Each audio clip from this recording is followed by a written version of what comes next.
December. So we would like to invite you to join our mindfulness meditation by Ajahn Puchon.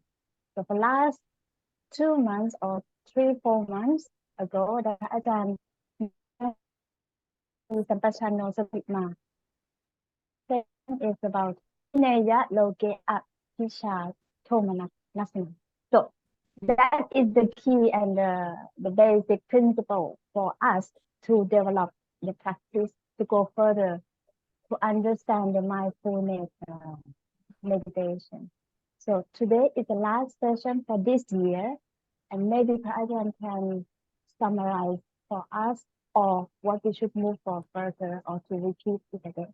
So it's up to Ajahn right now. So I hand over to Ajahn Puchon. Okay, so good morning, everyone. Also, this is the Christmas Eve day, right? So Merry Christmas to you all.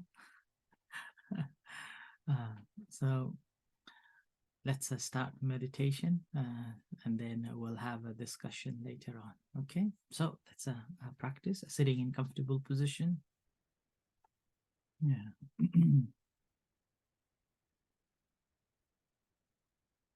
Relax your body, relax your muscles.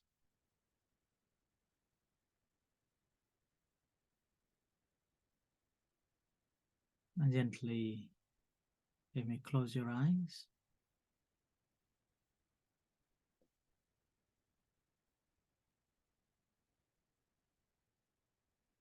And observing the entire body, the whole body experience.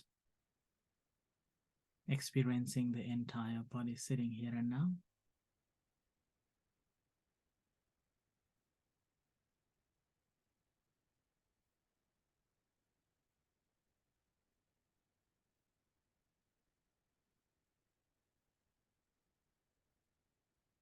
And as you're sitting here and now, experiencing the entire body, releasing all the tensions, leaving all the responsibilities,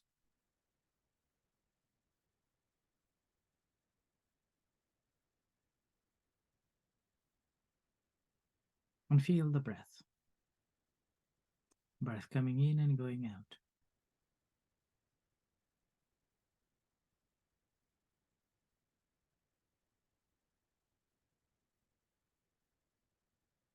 Remember feeling the breath, not thinking of the breath.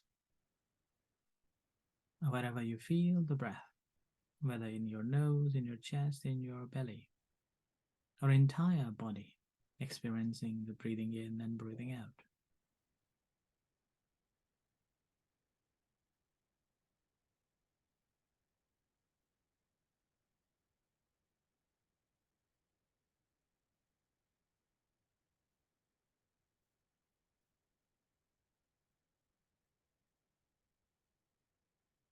If you feel that your mind is restless, then you may deliberately taking the breath in and out, or feel the breath in coming and out going in anywhere, any place, any particular place.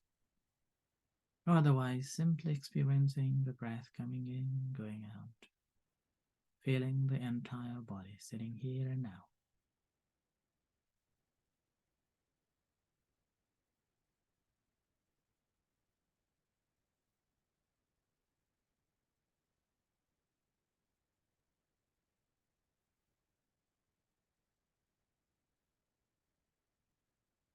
And remember, the breath body and flesh body are two different things here. A breath is coming in and going out, and there is a flesh body which is experiencing the breath coming in and going out.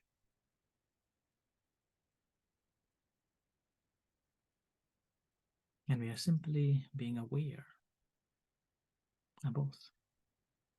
Breath coming in and going out, and flesh body is feeling that breath coming in and going out.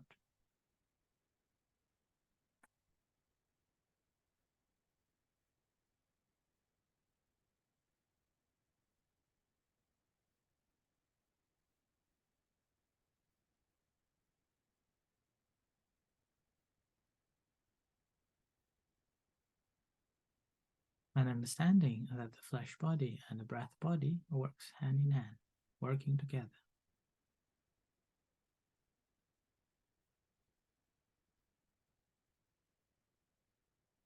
And sometimes the breath body that causes the flesh body to be feel. Another time, the flesh body is causing the breath body to arise.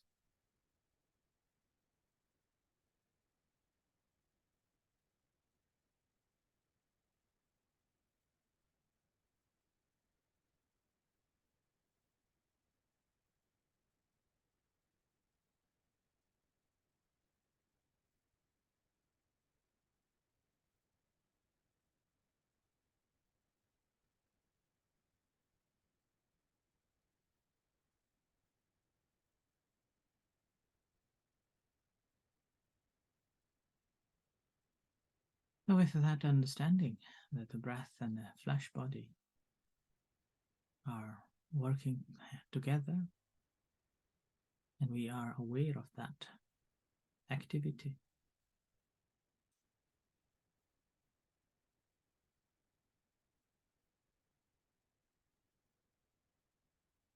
at this moment, when you breathe in, you can go to the parts and the parts of the body, different parts of the body, which is normally I divide it into 7 parts: the head, 2 hands, front part of the body, back of the body, and 2 legs. So each breath that you take, paying attention to each parts of the body, a beginning of the head, so breathing in, experiencing the entire head and seeing and observing whatever sensations are there.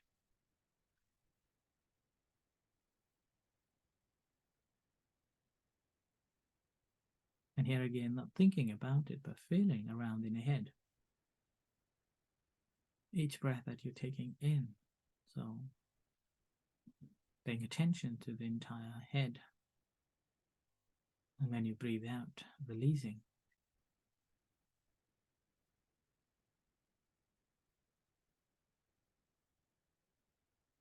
And feel the change.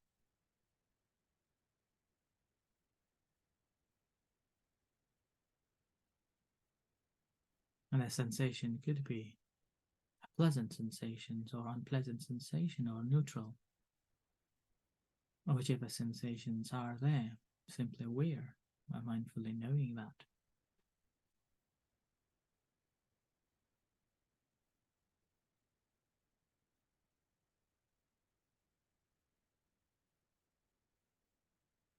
Shifting your attention to the right hand as you breathe in, sending your awareness to observe the entire right hand and see any sensations around there, whatever sensations are there, pleasant, unpleasant, or neutral.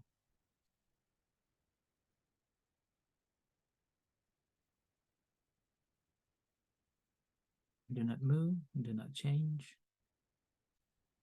using your awareness to feel as you breathe in.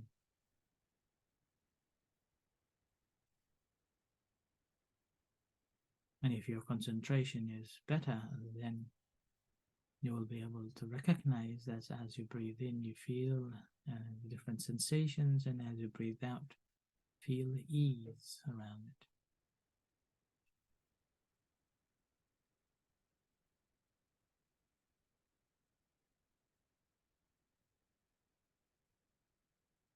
And shifting your attention to the left hand,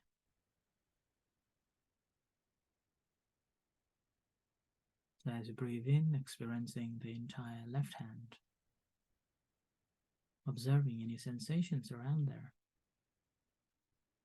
pleasant, unpleasant, or neutral, and noticing them as they are.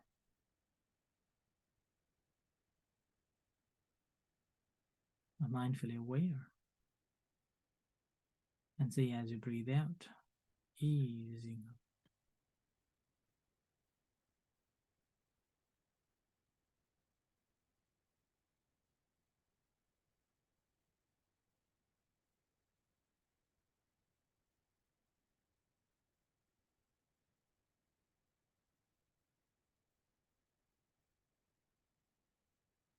Now, bring your attention to the front part of the body, neck down up to the belly. As you breathe in, feel the experiences. Any sensations are there.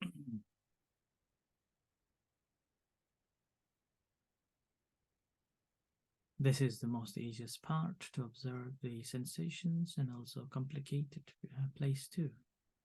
There are so many places that we can observe the sensations. Whatever sensations are there, simply aware and mindfully paying attention to those sensations.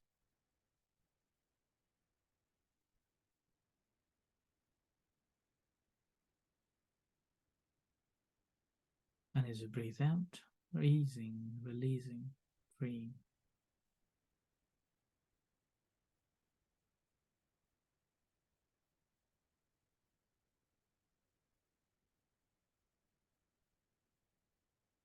Shift your attention to the back part of the body.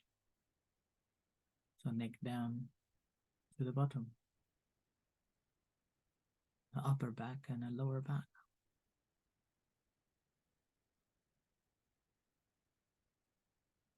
If you are sitting uncomfortable, then there will be painful sensations. If you're sitting comfortably, then there will be just minor sensations. As you breathe in, experiencing the entire back and observing the sensations, whether they're pleasant, unpleasant, or neutral.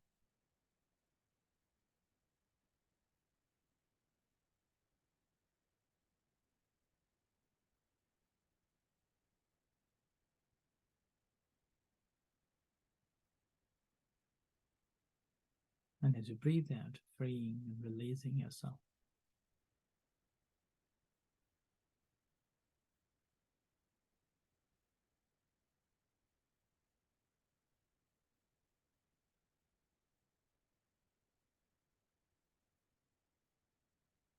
Now bring your attention to the right leg, from the thigh to the tips of the toes. And as you breathe in, experiencing any sensations around there.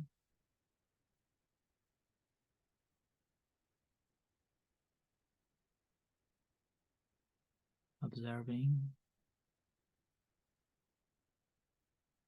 and knowing as they truly are. And let go as you breathe out.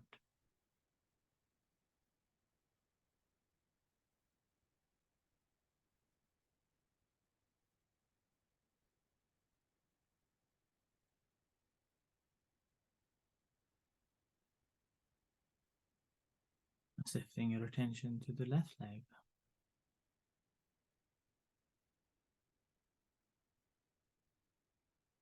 Again, aware of any sensations around in your left leg.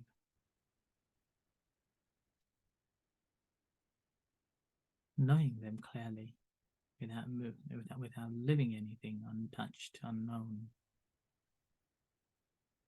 Whatever sensations are there, pleasant, unpleasant, or neutral.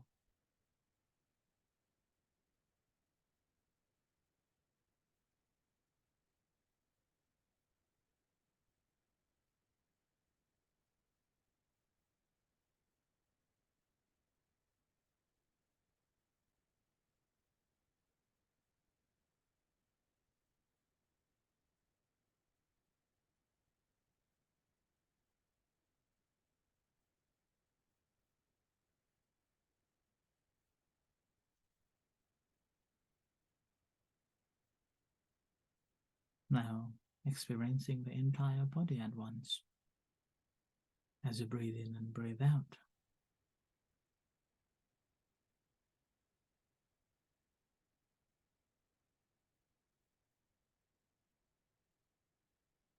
As you breathe in, experiencing the entire body, and as you breathe out, experiencing the entire body.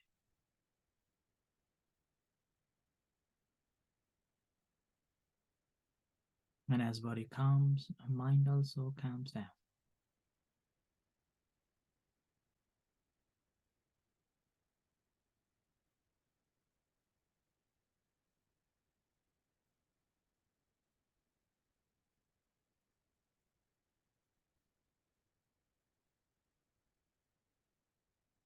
At this moment, the mind is softened, not tight, not scattered, but concentrated, relaxed, and comfortable.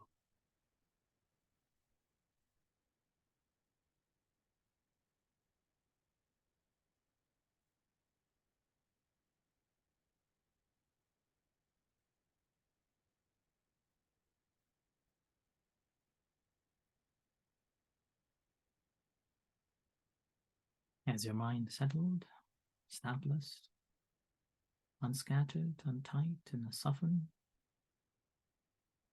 you may find a place to settle yourself down, which we call the primary object, whether the breath in your nose or in your belly.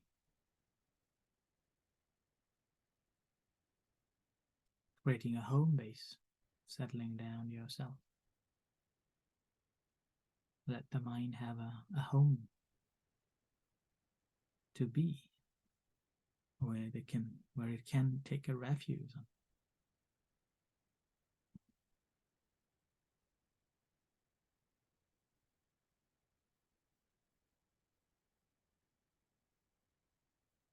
So diligently practicing, not losing the object, whatever objects comes, diligently, ardently being mindful of that object. Not just a simply awareness of that object, but ability to comprehend its inner true nature, or clearly knowing of that object from beginning to the end.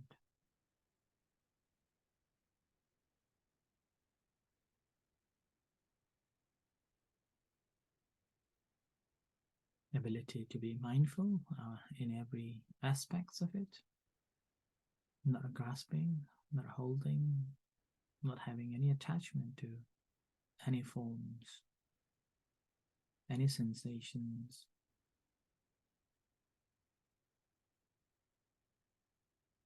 any phenomena that arises.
Bring your attention back to the body and to your eyes.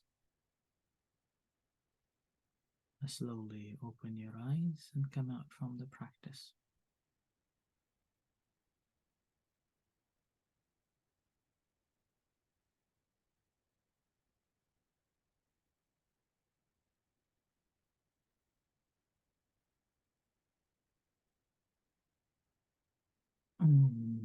Okay, so good morning once again, and thank you everyone for coming and practicing on this Christmas Eve day,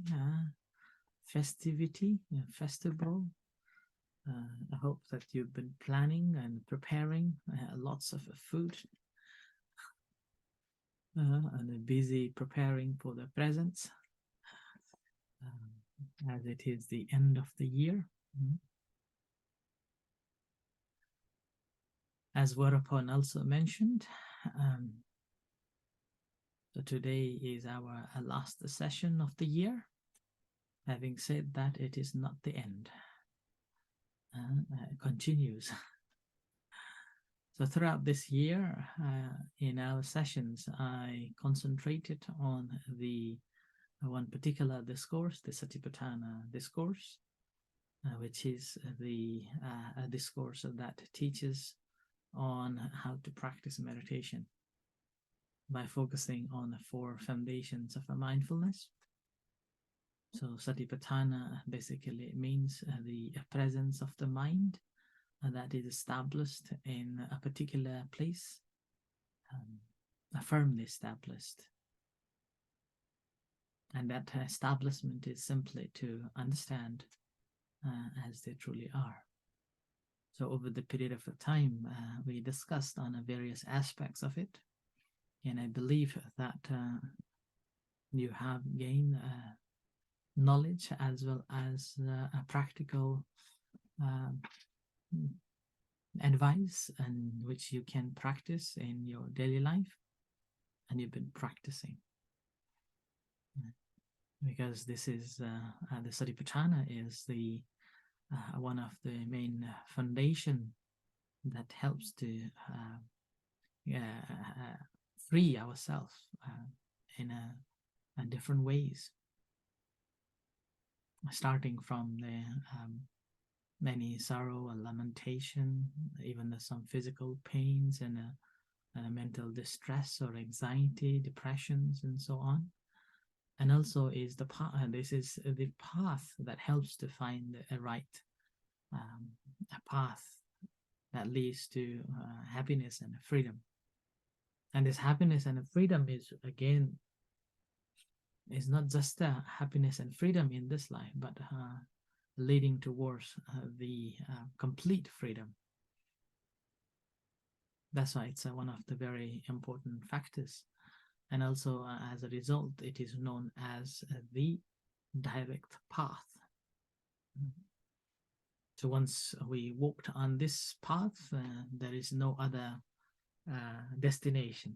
This leads to the freedom of ourselves, a freedom from sorrow and lamentation, pain, grief, and finding this path to lead to the clear liberation. And this path, again, no one can do it for us. We have to do it by ourselves. And it is the path only we have to walk. No one can do it for us. It's like a medicine. When we are ill, no one can eat medicine for us. We have to eat by ourselves. There is a case in Buddhism. There was a boy, only boy of this millionaire.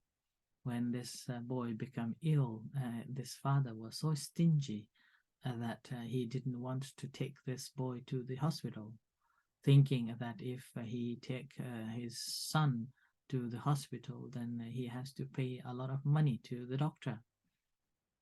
So he went to see the doctor and described the symptoms of his son, hoping that it will reduce the expenses. So he will just buy a medicine and give it to his son.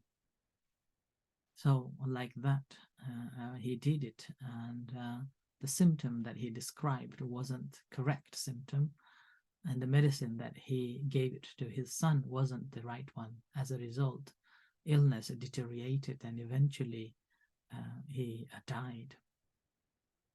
So like that way, this practice of a meditation is something that no one can do it for us. We have to do it ourselves. If you rely on somebody, then we will not get anywhere. We are where we were. So that's why it is the path that we have to walk alone. You may have friends, families, and you try to persuade them to come and practice meditation. Maybe they will think you are weird, crazy. Like in a Sunday morning, early morning, waking up early morning and coming to meditate with a weird, wearing a yellow robe monk from Scotland, listening, meditating, and you're inviting your friends and family to join. No way, you're behaving weird. You're crazy. So it's only we can do ourselves. We have to walk by ourselves. This is again the way that leads to the freedom. That's we feel ourselves that this freedom is attaining and attainable, and this is how I understand. This is how I realize. So with that, what happens is that this is the path that once we have walked, we then realize that there is something that before we practice meditation, we may have seen that it's not easy to practice meditation. Mind is simply wandering around. And oftentimes people have this concept that my mind is not quiet, so I can't meditate. And the reason, the logic here is that if your mind is already calm, you don't need a meditation. So our mind is not calm, that's why we need a meditation. Our mind is disturbed, that's why we need a meditation. But if our mind is already calm and undisturbed, we don't need that meditation at all. It's like when we are healthy, we don't need any medicine. We do not even think of that medicine or even this a doctor or clinics.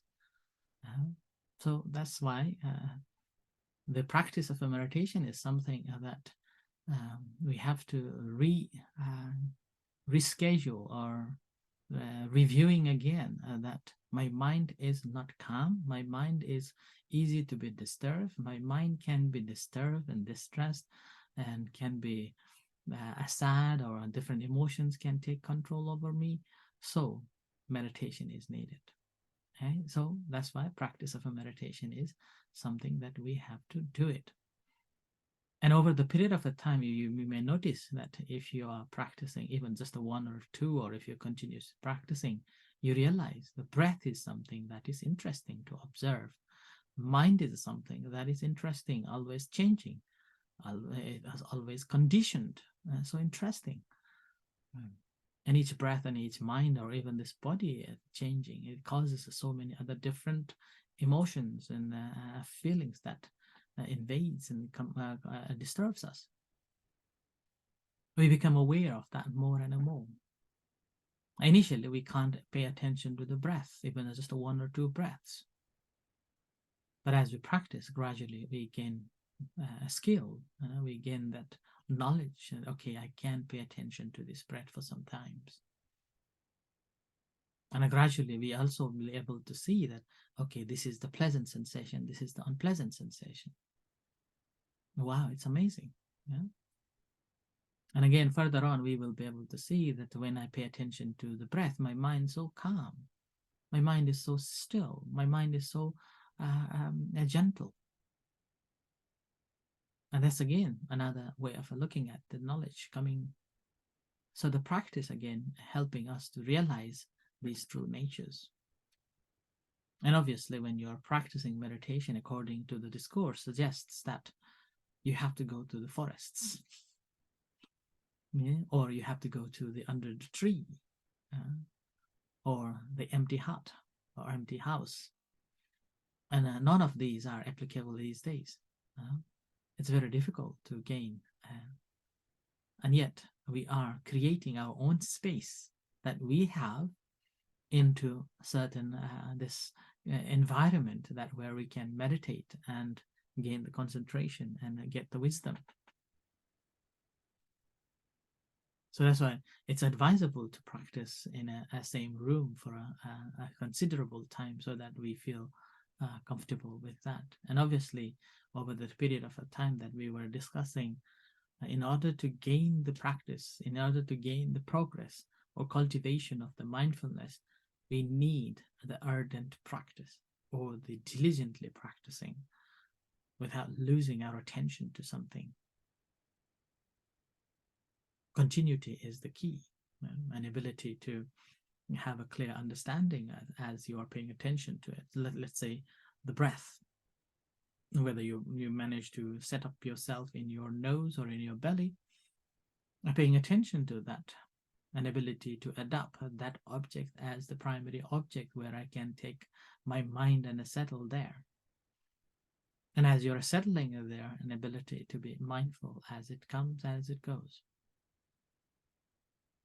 Ability to keep your mind there. And this continuation of keeping this mind onto the object and remembering to keep mind there and being mindful. Basically, we are converting ourselves to be a mindful being rather than just being a mindful, rather than acting or trying to be mindful, you embodying a mindfulness with yourself. It's become a second nature that you are doing, like when you are driving a car. Whenever something happens, you immediately know how to stop and stay still. Like that. So you become a mindful being. When you become a mindful being, then you are free from all the invasion of pleasant or unpleasant sensations, that whatever comes through our senses. Nothing can invade, nothing can disturb. Everything that we observe simply becomes, oh, this is. There is no desire, there is no discontent or disliking or resentment on anything. As they are, simply knowing the way it is. And that's how we become mindful in everyday life. And now we become a happy person. Nothing can disturb us now. Anything is just perfect. It's okay. That's fine. The moment when we can say that it's okay, that's fine, is the moment is perfect. And that perfectness, not simply keeping ourselves again here. In that moment, what happens is that you are radiating the loving kindness to yourself and then to the others. You become a compassionate to yourself and then to others. You will be able to judge that what I should do and what should I say no. Oftentimes, because of not knowing, we put ourselves a lot of pressure, and at the end of the day feeling so tired, at the end of the day feeling so exhausted. That's simply because we haven't put the cap on in our ability. We are not compassionate to ourselves. We are compassionate to others. There is a thought or there is a wish to help others, but we forgot to share the compassion to ourselves. So here, practice of a mindfulness meditation simply helps to be kind to ourselves and then helps to be compassionate to ourselves. Where to say no and where to say rest. Now it is enough. I need a rest. Like that. And in the meantime, and that also radiates towards something very different to so many people or lots of people in this day. That is ability to rejoice on somebody's success. And here, not only somebody's success, but even our own self. Even a little success, we enjoy, rejoice in it. Saying that, oh, you're good, you're perfect, you're great. And I say something that you haven't done and you managed to do it. And then before somebody comes and tells you you're great, you tell yourself, smile to yourself, wow, I am good. Yeah, I am better and I can do it. It's like a smiling to yourself, which I normally used to give a simile that how often you smile to yourself when you look at the mirror. How often do you say, I love you? Have you ever said, looking at the mirror and saying to yourself, I love you, you're gorgeous, you're handsome. And that is the beginning of the whole day, become perfect, peaceful, and wonderful day, if you can do that. And normally when we look at the mirror, what we look at is how beautiful I am, and then anything wrong in me, something is happening. But if you say, oh, you're gorgeous without anything, just look at the mirror and say, you're handsome, you're beautiful, you're gorgeous, I love you. The entire heart just blossoms and everything changes. This is the way to transforming yourself. Finding the way to rejoice even a small success. And the same way, we also rejoice others' success, doesn't matter what. And this is ability to rejoice others' success actually is the path to have an emotional balance. In emotional balance. Nowadays, because of not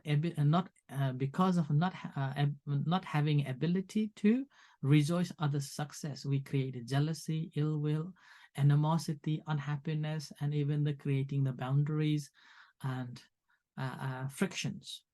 But the moment when we able to rejoice others' success, it doesn't matter how small that is, actually that binds us. We become emotionally stable. And that emotionally stabilized mental state actually leads to the state that we can let it be anything that is there without letting it to invade our mind undisturbed.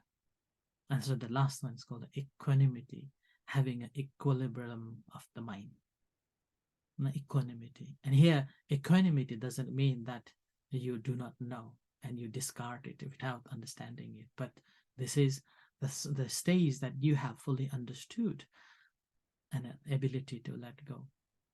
It doesn't mean that you want to help somebody and then you can't help and you feel depressed and you feel sad. That is not the equanimity here. Equanimity is you have done your job and eventually at the end it doesn't work. Then that moment, ability to let it be. So that is the equanimity here. So with that, what happens is that life simply becomes perfect and happy. From happiness within ourselves as well as ability to radiate to the others.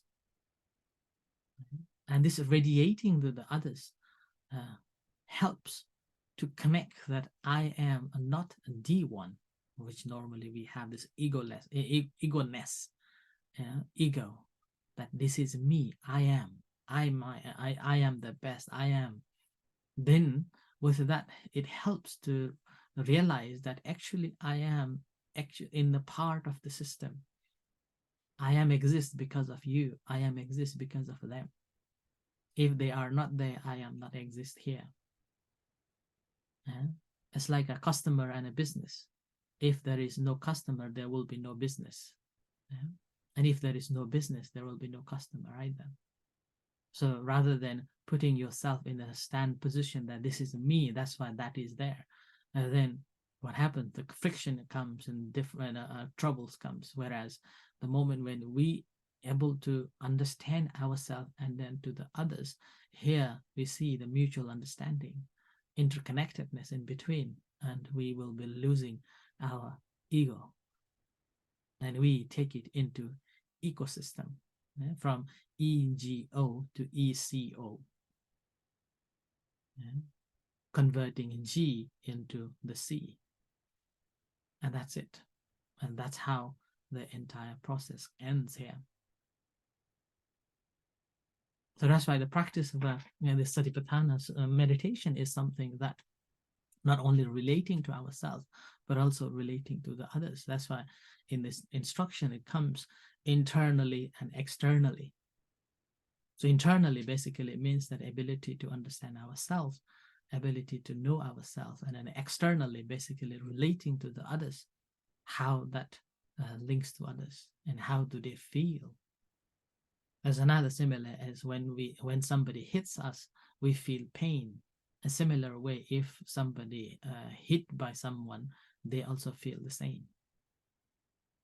In that way, we will be able to recognize it. And in the meantime, what happens is that as we understood more and more, we feel that our body is not ours, so others are not. We feel pain, they also feel pain. We feel aging, they also feel aging. We feel that we are going to finish our life or going to die, whether we like it or not. They're also going to die too. So in this way, internally and externally, we understand this interrelationship. And with that understanding, what happens is that nothing to hold on, nothing to worry on. And that's how this entire practice of meditation ends here. So that's why the practice of contemplating on the body, feeling, a mind, and these phenomena or these mental factors actually is not the end of the journey. It is the beginning of the journey, or it itself is the journey, and it's not the vipassana yet. This is this is the way. This is only the way, but the result is the vipassana. This is how we practice.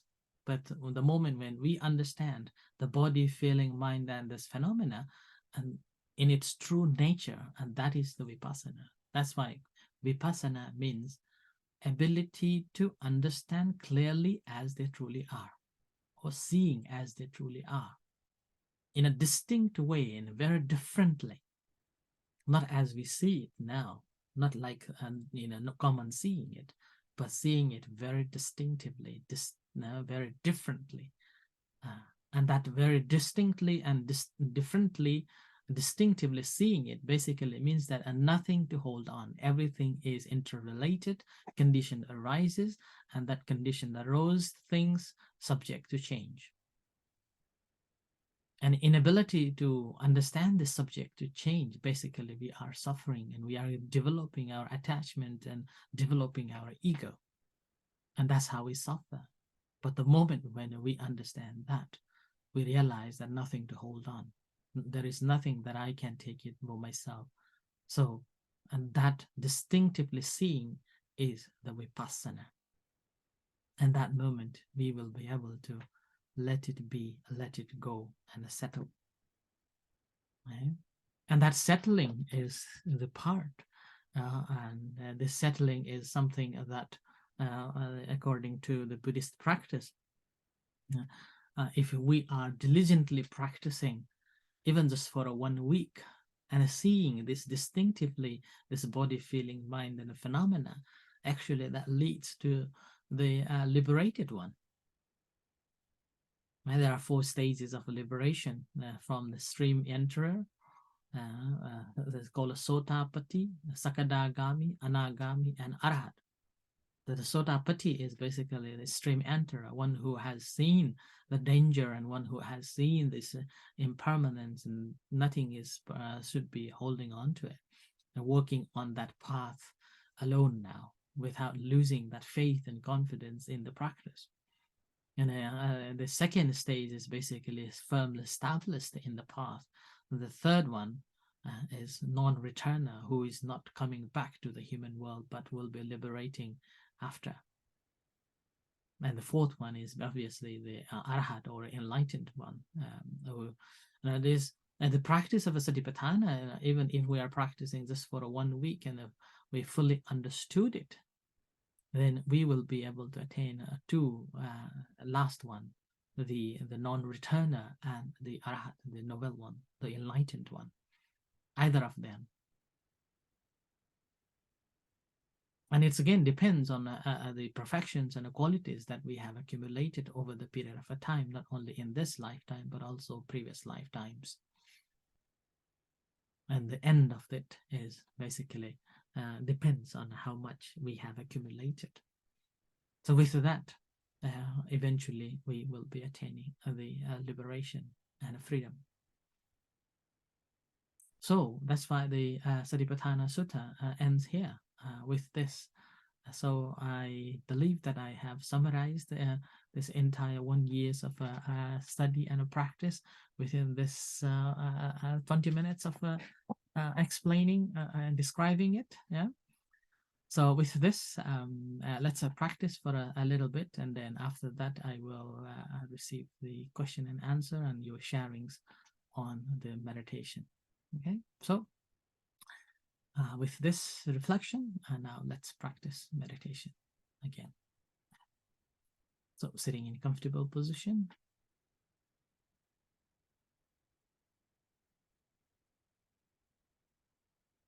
Gently close your eyes.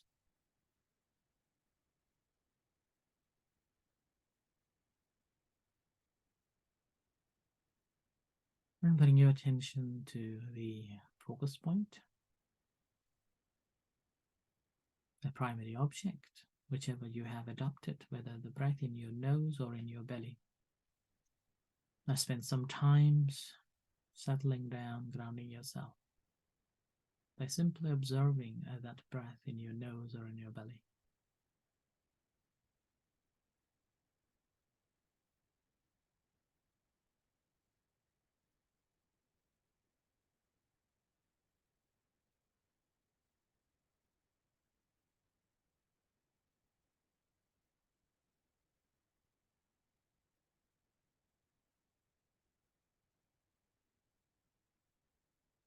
And simply resting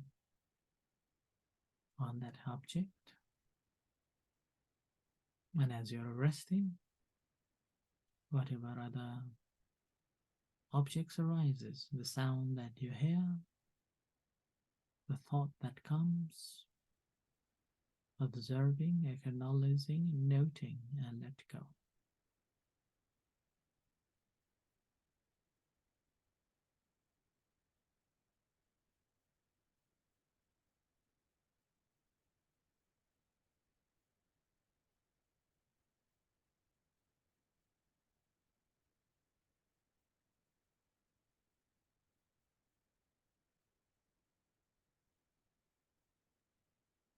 And as your mind settled, spend some time observing the body, sitting body, experiencing the entire sitting body.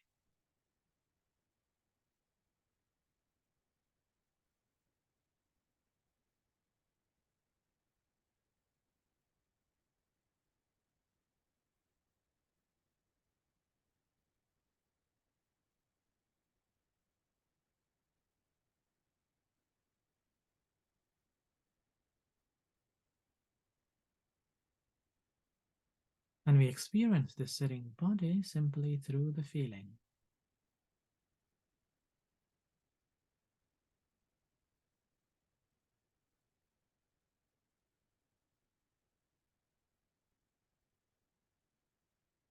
And it's possible to feel the breath coming in the entire body because mind is attending there.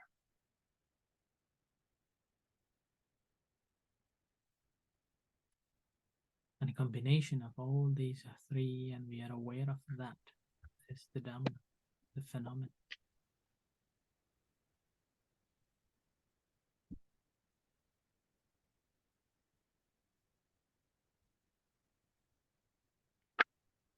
So, mindful aware and continue practicing diligently, aware of it for some times.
breathing in and breathing out.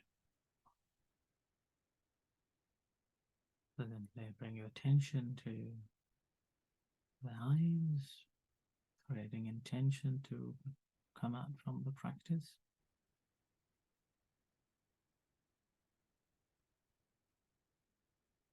And slowly open your eyes and come out from the practice.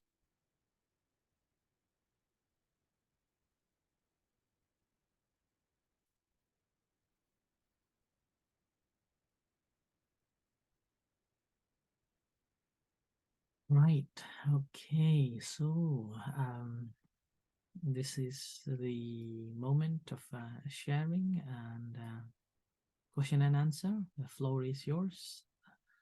Whoever wish to speak, you can unmute and share your thoughts or questions.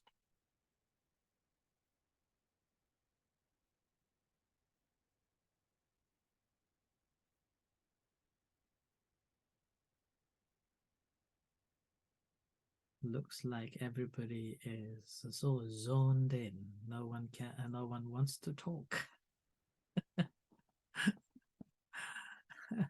Okay, Jonas.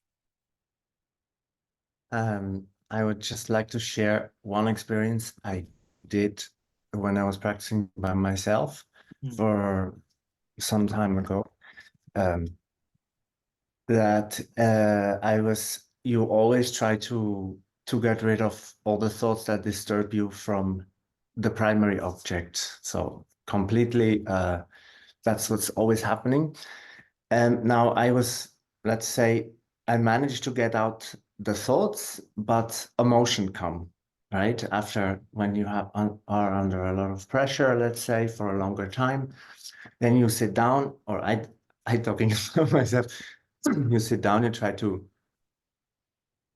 collect your thoughts and push them away to get peace, let's say inner peace. And and then emotion comes, you have this like self-compassion for yourself, and which is good, I think, personally, but it is, you can't, you have to express it. And I was thinking, okay, now I'm sitting down to calm my mind, and emotion comes, and is this also a distraction, or is this supposed to happen? Is this part of the meditation? Or if I would be really in peace, I would not have the emotion. So that it's my question, where do I put it? Well, that is, in effect, is the result of your understanding. Okay, and that happens. Okay, that is not an emotion. Okay, and that's not a feeling. That's a realization. So emotion, we have two types of emotions. Okay, the one emotion is the reaction to the feelings.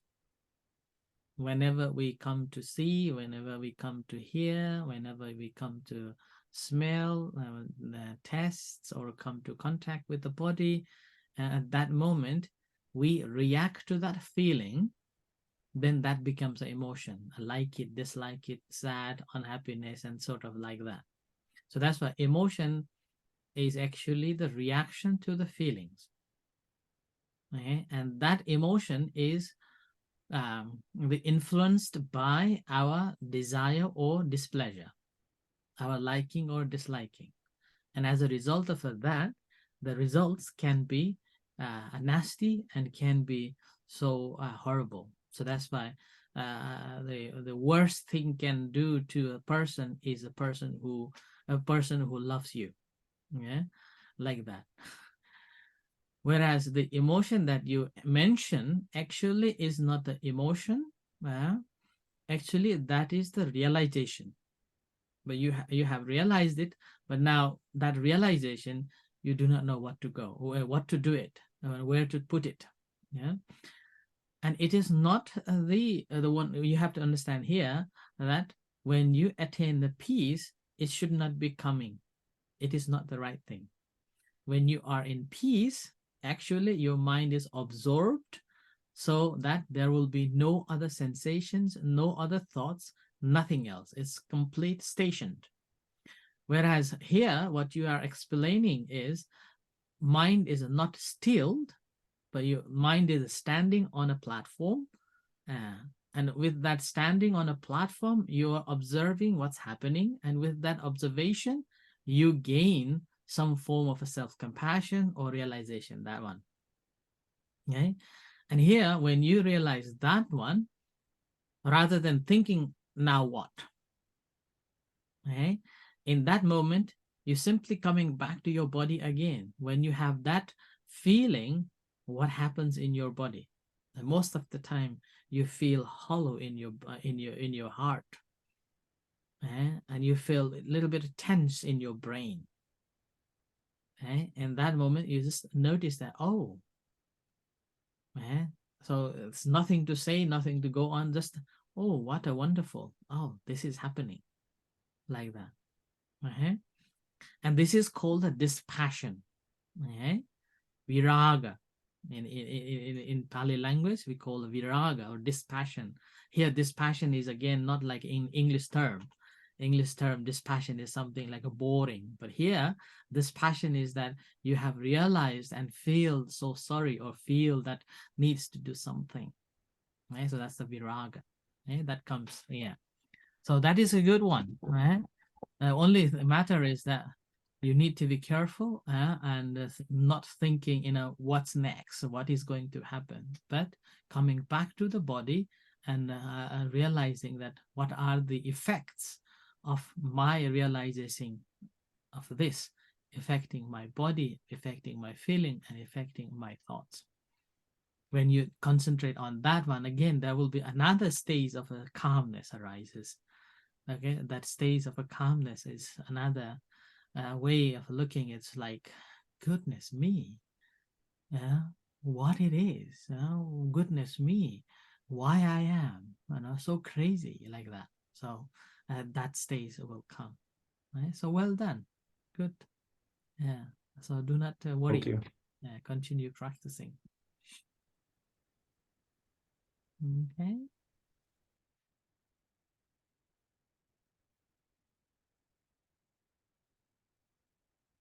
No, anyone? It's like another complete silence. Yeah, yeah.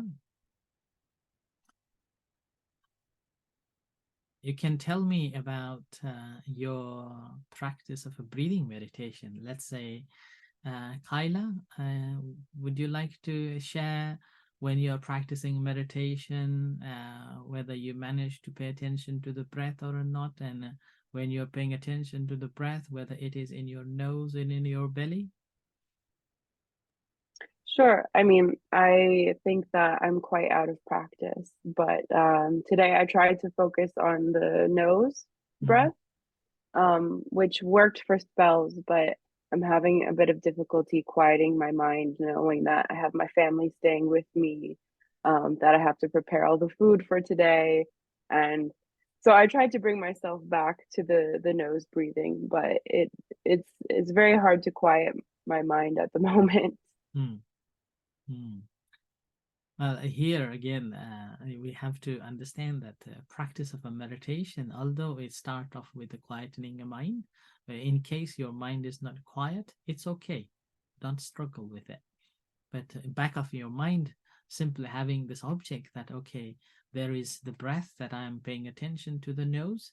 So there is a refuge place where I can come back at any time. And whenever mind is distracted, simply it's okay. Doesn't matter how long it is distracted. The moment when we realize that mind is distracted, simply coming back to the refuge point. So that is like a pulling and a pushing game. It's a matter of how long it's pulled us away and how long we can pull that to the place where we want it to be. As this practice, as we develop, it's like we are developing our muscles so that we can pull it up to the stillness longer and longer later. But during this the exercise time, it's okay. Doesn't matter how many times it goes away. anytime that I realize, I bring it back. So that's why I use the 4 words: observation, acknowledgement, noting, and let it go. So observing that my mind is distracted, the moment when we realize, doesn't mean no, straight away we realize it. And initially it will take some time to realize that mind is distracted. So that time, the moment when we realize that mind is distracted and away from the primary object, which is the breath, so we're observing that mental state without discussing why. I should be paying attention to the breath, why I am thinking of something else. So there is no conflict. Observing that my mind is no more with the breath, but with something else. Then acknowledgement. Here, acknowledgement is the key here, so that we can keep our mind in a still position and without having any conflicts. Acknowledgement is my mind now with the thought. Right? And then noting that, okay, I am thinking of this. Right? But here I have to say, I am not this thought. Right? I am thinking of this thought, but I am not this thought. Okay? When we separate this, I am not this thought, then we become observer of that thought. So that's why we can note it, that, okay, thinking. And when we recognize it as not me, but just a thought, that moment, actually we become observer. And that moment we will just let that thought away. And then intentionally we are bringing this mind to the breath, okay, which is the primary object. So we're coming back to the breath. So this is the way we practice in a certain period of a time. And then after, later on, this becomes quicker. The moment mind drift away from the breath to something else, straight away, my mind is going away. So we recognize there. Okay? Recognize there, and that recognition, we put the break there, stopping there, and making a choice whether to continue to think of that thought, that thinking, or coming back to the object that we are paying attention to, or the primary object. So it becomes a quicker and a quicker. The gap becomes a shorter and a shorter. With that, eventually, mind settles with that breath, and a breath and the mind becomes a one. And that is the stage called the one-pointedness. Okay? And that is the stage often known as the absorb the peace and nothing, no thoughts at all, like that. And which is mostly people want to have it. Okay? And that is the stage called the samadhi, okay? One-pointedness, or ekagata, or the mind is being one with the object. And from there, again, rather than just relaxing and enjoying that stage of the mental state, we have to overcome that. And then, transferring or standing out from there, allowing our senses to open and allowing our senses to work. And then we're developing the awareness of other activities here. Okay? So like that. So don't worry if you're having so many distractions. It's a nature of the mind, and normal of the mind.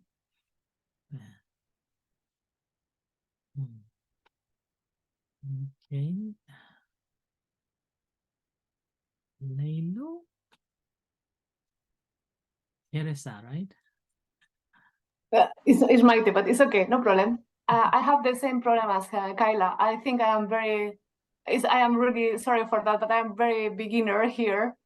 And I have a lot of difficulties sometimes not to get distracted by all the thoughts. So this is for sure something that I need to improve. Yeah, that's fine. As long as we continue practicing. That's why in the previous sessions I mentioned that if we really want to improve our practice, at least practice 5 mindful practices. Anybody remember 5 mindful practices? 5 precepts? Not to harm any beings, not to steal or not to take what is not given, not to have any sexual misconduct, and not to tell lies, and not avoiding but mindful drinking. So if we become conscious of this, these 5 precepts, at least in our day-to-day life, at least 1 or twice, or just reflecting a couple of times a day, actually that's refreshing and helping us to be mindful in our day-to-day life. And that also helps to establish our mind on the primary object. And with that actually helps to develop the confidence that, okay, actually practice helps. And with that confidence, wisdom comes. Sometimes wisdom needed, at least of this, okay, 5 precepts I have, now I will practice these 5 precepts, and then the confidence comes that because of me being mindful of these 5 precepts, helping the confidence to be. And that's how called Satipatthana. The mindful awareness comes in our day-to-day life. So since this is the last day of the year, this is your chance. Sharing anything on the practice. But this Satipatthana that we discussed this whole year is one of the very, very simple, if you take it, and also very hard in the practice. And it is also a path that we have to learn to be in the different levels until the attainment, actually. And it has got a vast number of ways to practice meditation. And then each meditation techniques that has got refrains that that relates to how to practice and where and how does it happen and like that. It's in a way it's one of the most translated and most explained discourse of a Buddha. Everybody talks about it, and everybody doesn't know about it.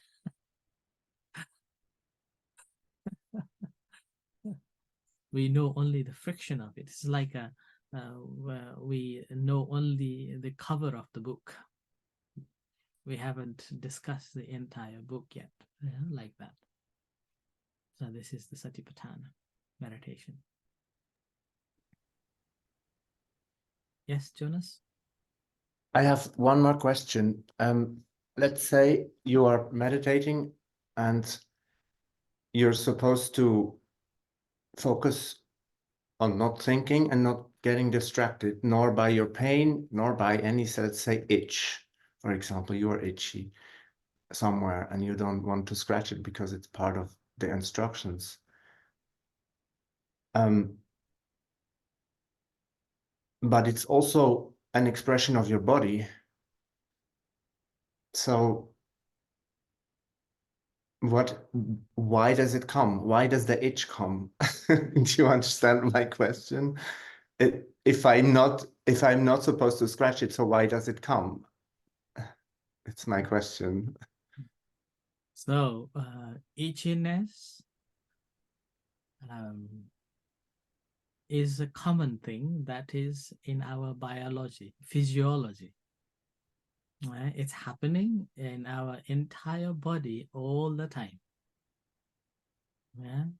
It's only matter that the moment when our mind quietens, then wherever the intensity of that changes or itchiness takes place, mind goes and grasp it as this is an itchiness and now and disturbing. It's like we use the call a mara, obstacle. Obstacle arose, and mind is very tricky. Mind is so clever because we intentionally distracting this mind to pay attention to the primary object. And mind doesn't like it. And mind will try something else to distract you. Yeah, and that's how the physical and the most intensive one is the physical sensation, and that's the itchiness that comes. Now here, when the itchiness comes, what happens is that mind immediately tells you that, hey, there is an itchiness. Go and do something. It's so painful. Look at that. It's in your shoulder, in your back. Now it's just, it just intensifies. Do something so that you can feel happy. So mind is telling you, because simply mind is trying to distract you away from your intention to be mindful of the breath. And that's why in the instruction, I think you misunderstood. In the instruction, not about not scratching. Okay? So first, we have to define whether that is the physical need or a mental need. If that is a mental need, do not scratch it as soon as it comes. Okay? So that's why we say it, recognize that there is a scratch, or there is this itchiness. Yeah. So recognizing that I am experiencing itchiness in my leg. Now here, itchiness in my leg. Okay. This leg becomes a place that I feel this itchy, and it simply expands more and more in my leg. And if I do not scratch, it may hurt more. It may paralyze, goes on like that. Okay. And whereas mindfulness is, this is itchy. Okay. This is itchiness, not in my leg. It is just the itchiness. Okay. So now we disconnect from our body to the feeling of that itchiness. And when we pay attention that itchiness for a couple of times, normally what happens is that mind feels bored. Oh, you are again spending there. No, I don't like it there. So mind will try to find somewhere else. Yeah. So with that, so here, that's why rather than letting this mind to find somewhere else, we notice that itchiness, and then after a couple of a time, we are coming back to the primary object, the breath, that where we are paying attention to. And now here, despite you have noted, recognized and noted this itchiness for some times, and it still persists, and you cannot bear anymore. So in that case, you can scratch. But here the scratch is, again, is not that you do it straight away. You have to create the condition that, okay, this is being persistently being there for a long time. Now, I think I better scratch. So in your intention, you are scratching it.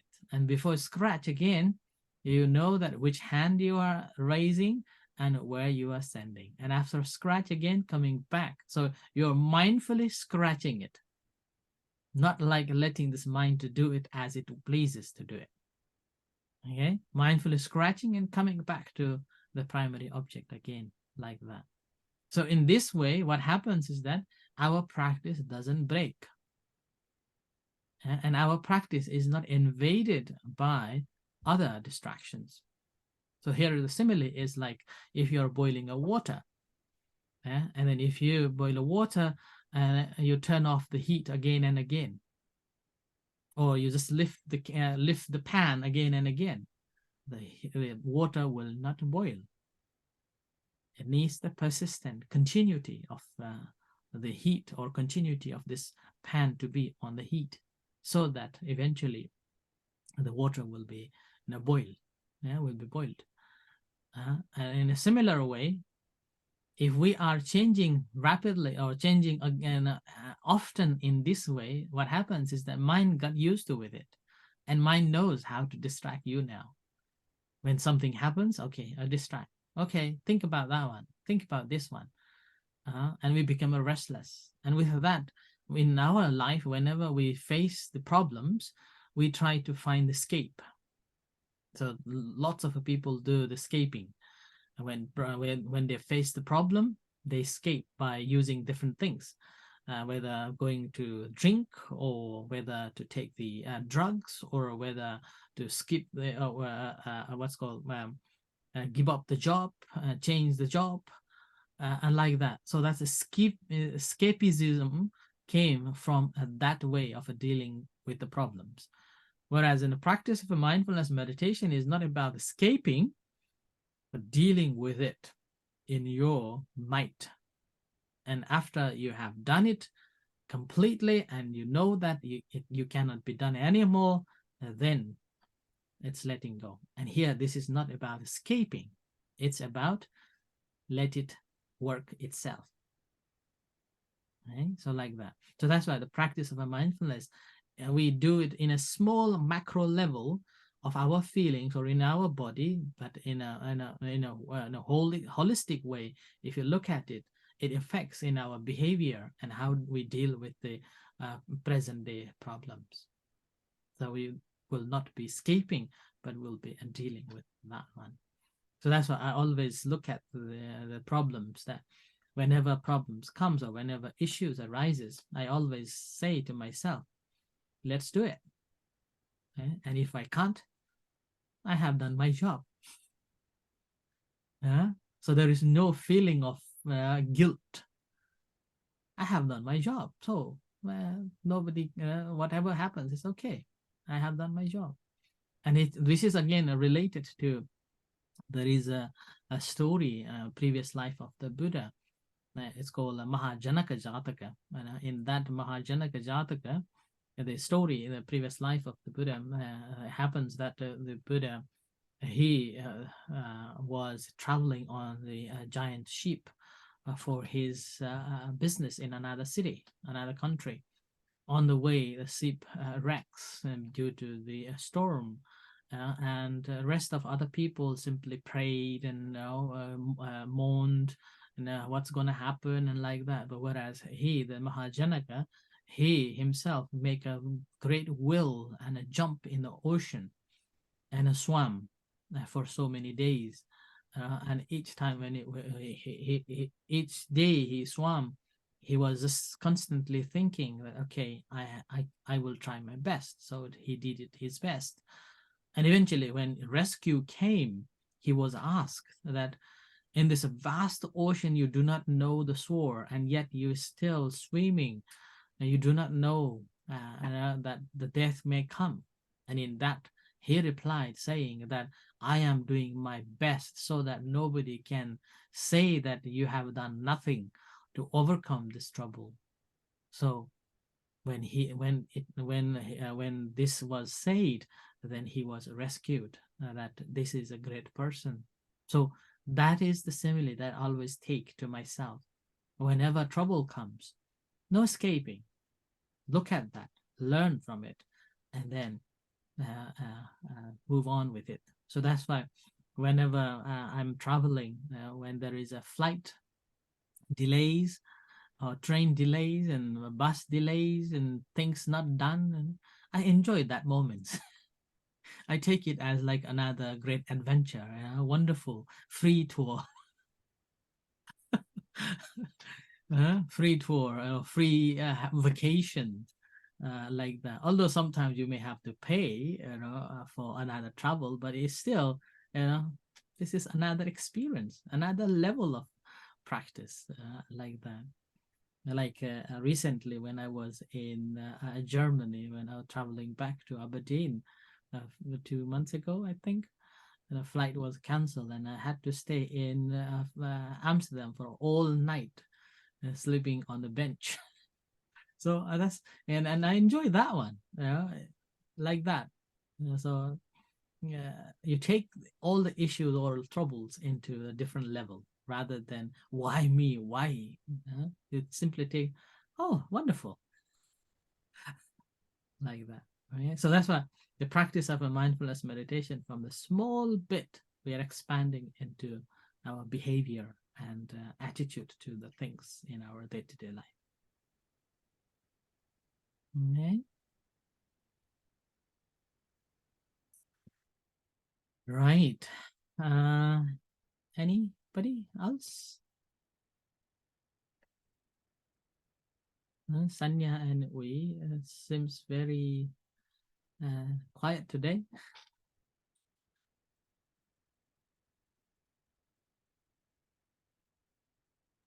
Maybe I share something. Yes, it's actually. Oh, Piwi, Yeah, go you ahead. go Go ahead. first. Okay. I think one of the objective I have in mind to do the meditation is to be able to let go, and I think most cases I'm able to let go things. And I think we also speak about we should not have we should have a guilt-free action. Whether if you want to help someone, if you do it already your best or not. I come to the question. Actually, I started to question myself: am I too ignorant on things? Because once you let things go, and when it goes too easily, it becomes like, am I ignorance, being ignorant? Or the other thing is that if I'm trying to do something, how to gauge whether it is too much or too little. It's very, very tricky, I think. I don't know. This is what I'm thinking. What I have. Let's say the idea comes up. So I don't know if you have some, because it's a relation of, having a calm mind, having a compassion to yourself, having a compassion to others, to bring, the positivity to the world. And yeah, I don't know, maybe if you could help me to associate, practicing more, so that and sometimes I was just like, it's also a bit of a thought that I mean, human being, we are doing things for nothing, because actually it's like it's an evolution, it's an ever-changing thing. We don't even know if human race is going to exist in millions years. So it's I think maybe it's a bit of the science fiction which I've been watching also recently, but this kind of thought comes into my mind as well. So there are three things happen. One is a view or understanding of our attitude, and the second one is our desire or a wish. And based on these two, right, we have certain views on certain things, and then we have a desire that I should be in this way or that way, or I should be in this position or in that position. So with that, we always constantly measuring ourselves, good, bad, better, or not. Okay. And with that measurement, what happens is that we're constantly punishing ourselves, or constantly putting ourselves into the ledger or a Greta. And that is why we feel unhappy. And which is very common. Having said that, I must say it is very common as long as we still have this greed, the desire, and this desire again based on our view or attitude to the things. It will not end simply.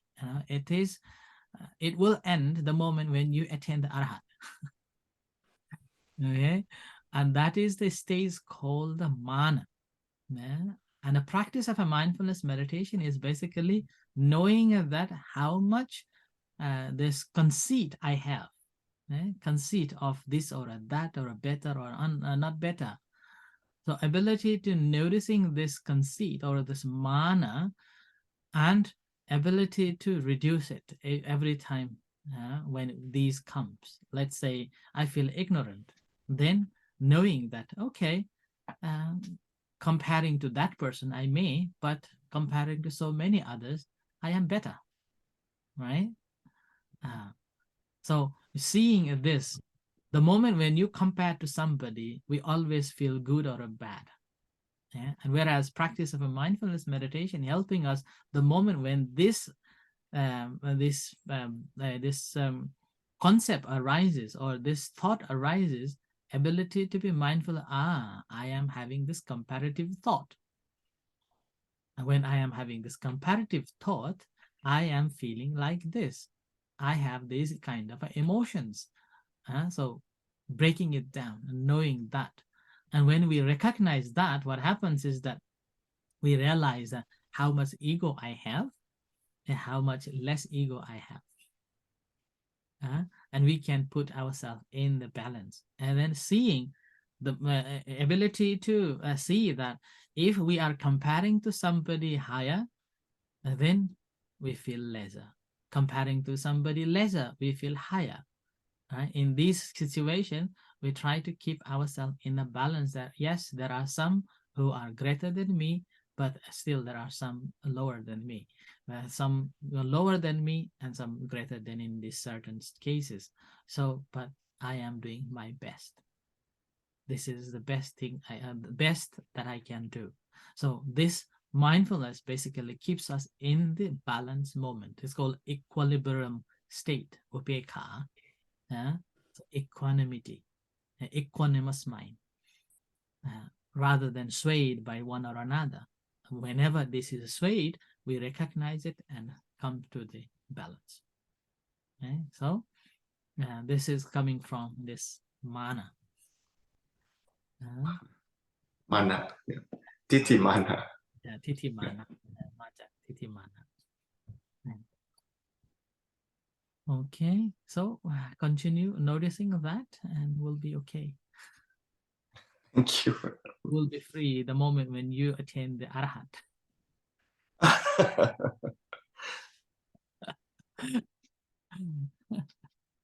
Yeah, you way.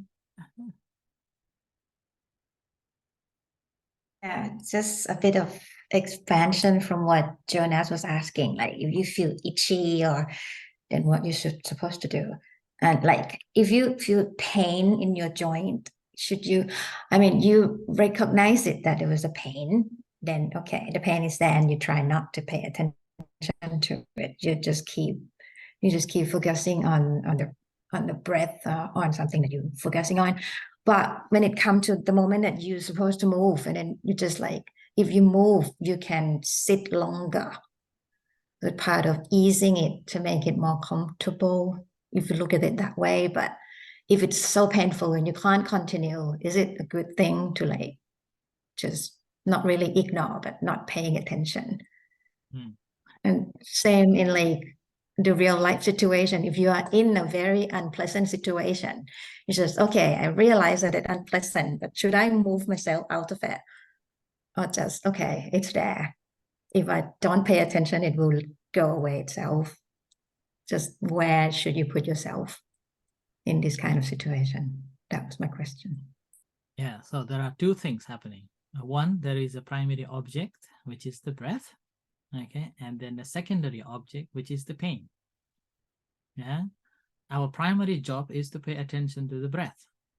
Now, secondary object arises. This moment, what you do, you neglect this secondary object and try to be with the breath, or you just ignore that, right? So here we have to remember, when this secondary objects arises, we leave this primary object and focus on the secondary object, that this is the pain. Okay, so no struggle. When you are paying attention to the breath, the pain arises, this pain arises, so leave the breath and go to the pain. So when you go to the pain, and here again, it's not a pain in your leg, just a pain. Pain, yeah, just a pain. And here the question is when to move, or should I move? And here again, before moving, I said, knowing this pain for some times, and if that pain goes away, it's fine, and come back to the breath. If that pain doesn't go, and that really intensified, and you realize that you cannot bear anymore, then you can change it slowly. You can change it slowly. And here, remember, whenever you feel the pain and you straight away change it, that means you're trying to satisfy you're trying to satisfy your desire where you want to be, not the natural things that you are learning. It's your desire that you want to be somewhere, you want to be something that is a nicer, a calmer, a good place. So your desire. And now if you change it straight away, that basically means you're feeding your desire to grow more. And this desire will know anytime when the problem comes, what I do, just move, just go away, just run away, like that.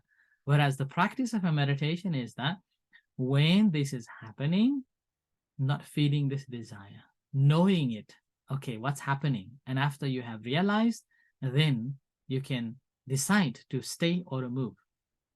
Okay? So that's why the pain is not the problem. The attitude and understanding of this pain is the matter.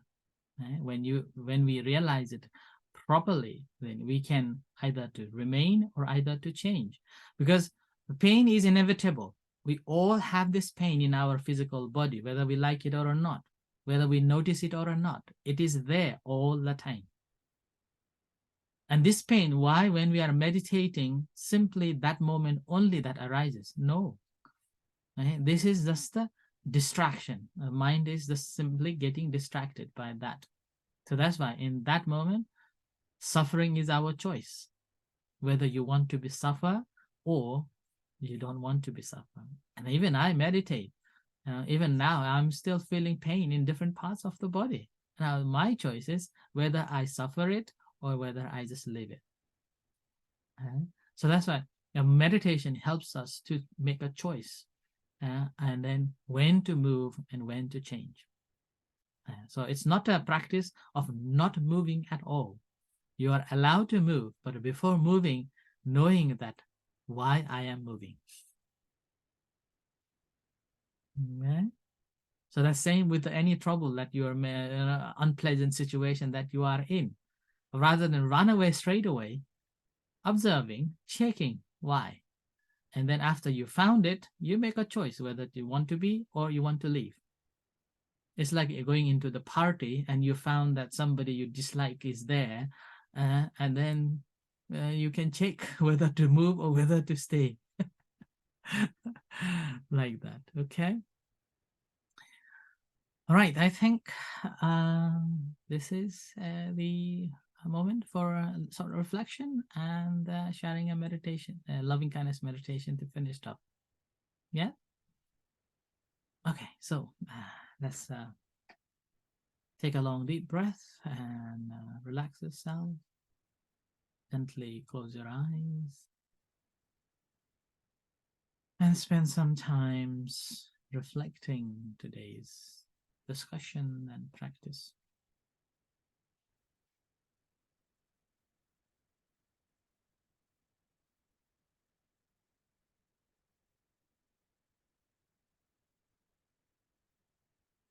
You may be consciously making a decision to take whatever things that you have heard today,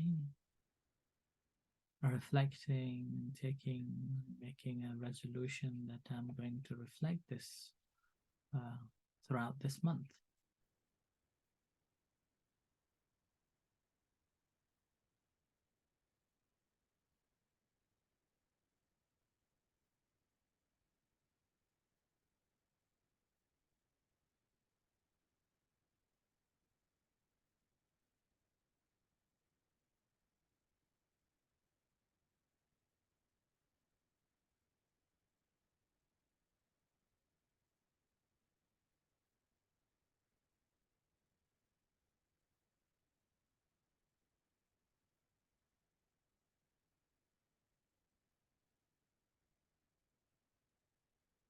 Now we're going to do the loving kindness meditation, so relax yourself.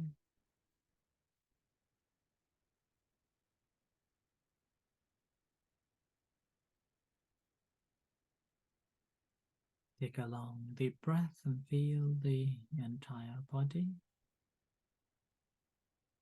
and relax.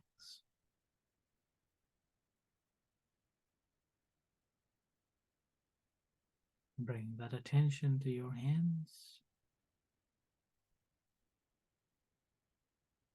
aware of sensations in your hand.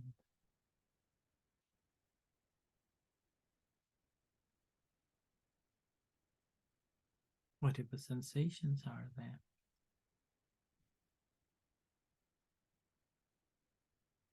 Just be mindful of that.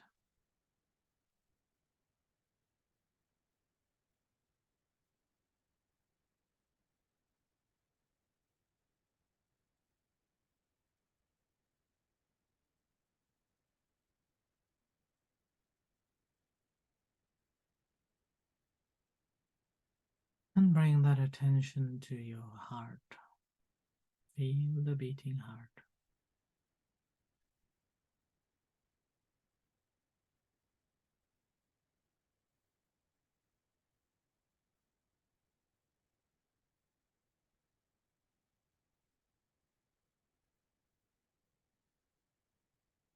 You may bring a smile on your face so that you can feel the connection with your heart.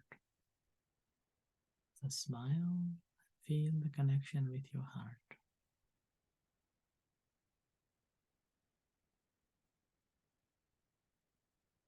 And as you feel the connection with your heart, expanding of that feeling to the entire body,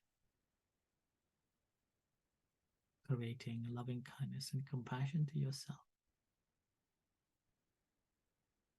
Mentally, you may recite, "May I be happy."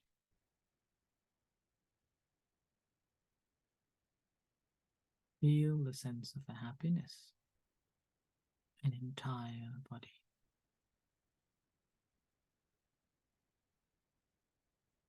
May I be well. May I be free from suffering. Whatever suffering I have, physical or mental suffering, may I be free from it.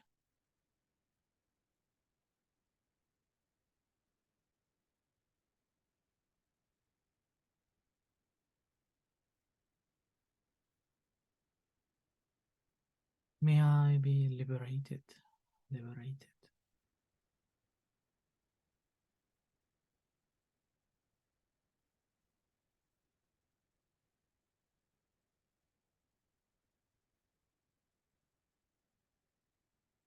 Similarly, sharing this loving kindness and compassion to all other sentient beings, starting from their dear one, people around you, in the house, in the community, and all other beings, whatever beings there are, visible and invisible beings.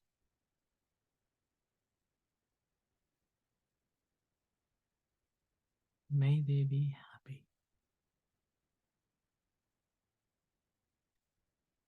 May they be at peace. May they be free from suffering.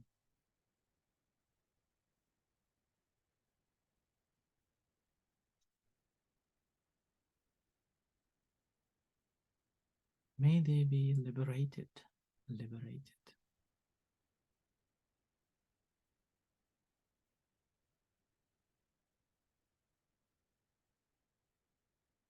May all beings be well and happy.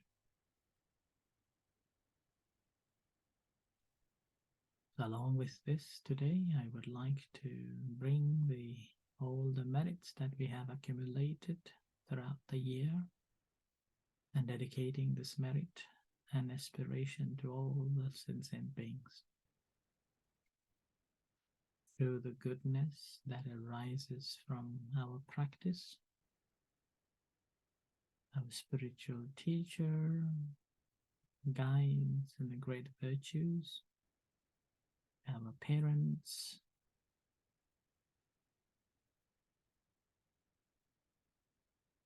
all the virtuous beings, celestial beings, guardian spirits. May those who are friendly, indifferent, and hostile, may all beings receive these blessings of our life, a beautiful life.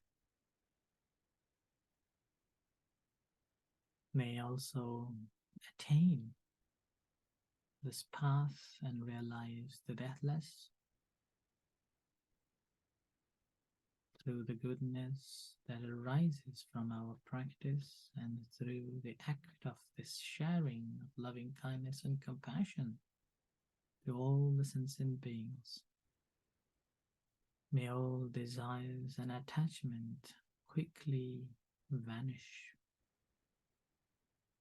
and all harmful state of our mind be freed until the realization of complete Nibbana. In every kinds of a birth, may we have an upright mind with the mindfulness and wisdom, austerity and vigor. May the forces of the delusion not take hold, nor weaken our resolve.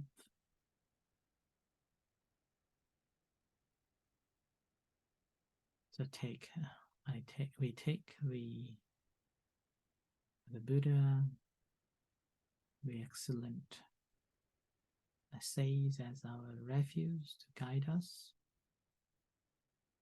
May the Dhamma protect us in this life and in life after. May the Sangha guides us to the right path through the supreme power of all these. May darkness and delusion dispel and find the real happiness and peace.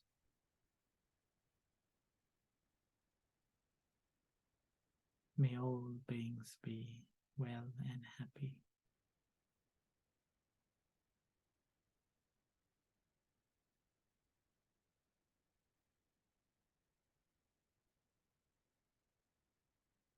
Bring your attention back to your hands.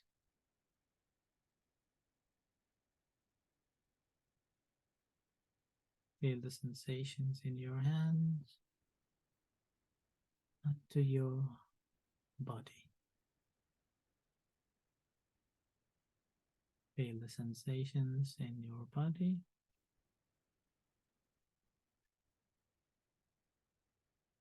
and to your eyes.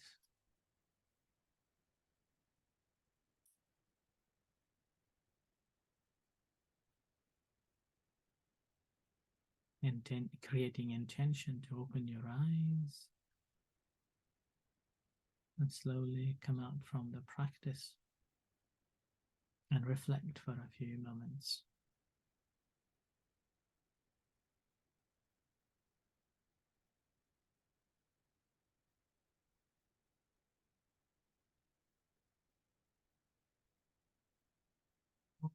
Okay, so this is the end of our session for this year and this session. So with this, may you all have a wonderful New Year and a Merry Christmas and a Happy New Year. I wish you all have a good health and a successful life. Whatever you may have a good wishes, may that good wishes come true. Okay? So thank you very much, Azan. On behalf of the group, so I would like to say thank you so much. Really appreciate of your teaching for the whole year long. all the support that you give to us is the best Dhamma. And I think it's very useful for us to practice and keep practicing. And I wish you also and your community, your temple, Merry Christmas and Happy New Year. And also thank you, my friends, my Kalayan So I wish you all the best and keep practicing. And I wish you keep continue to practice and see you again next year. Okay, thank you everyone and have a good day. Okay. Thank you, Bante. Vandana Bante. Thank you. Merry Christmas, Happy New Year to you all. Thank you.